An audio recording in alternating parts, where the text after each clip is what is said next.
Welcome to my first day of 7 days series. तो सबसे पहले मैं 6 बजे उठ जाती हूँ, फिर मैं यहाँ पे तैयार हो जाती हूँ। तैयार होने के बाद से ही मेरे को लगता है कि मुझे थोड़ी थोड़ी भूख लगने लगी है, तो मैं कुछ यहाँ पे खा लेती हूँ क्योंकि मुझे 6 बजे से लेके 2 बजे तक भूखा ही रहना है। तो उठने के बाद जब मैंने खिड़की से बाहर देखा तो मुझे बहुत ज्यादा धुंध दिखाई दे रही थी। मुझे इवन मेरे बाहर का ग्राउंड भी नहीं दिख रहा था। इस ठंड को देखने के बाद मैंने जैकेट के अंदर इनर भी डाला था क्योंकि मुझे बहुत ज्यादा ठंड लगती है बाकी लोगों से। जब उठना होता है तब ऐसा लगता है काश 2 दिन की छुट्टी और होती है और सोने को कुछ मिलता, पर ऐसा नहीं होता है। कॉलेज तो जाना ही पड़ता है अटेंडेंस के लिए।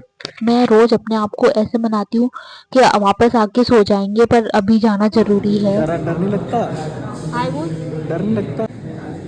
इतनी ठंड में तो कौन ही आएगा, ऐसा लगता है अपन को। पर मेरी क्लास तो फुल भरी हुई थी और सब बच्चे आए हुए थे और मैं यहाँ पे क्लास फ्री होते ही चली गई थी बाहर। बाहर जाते से ही पता चला कुछ नया इनोवेशन हुआ है हमारे कॉलेज के बाहर। फिर हमने कुछ खाया पिया और वापस क्लास लेने आ गए। पर इस दिन मेरे को बुखार भी आ रहा था। बुखार इस तरीके से आ रहा था कि मेरी आंखें दर्द हो रही थी और पूरी बॉडी पेन हो रही थी।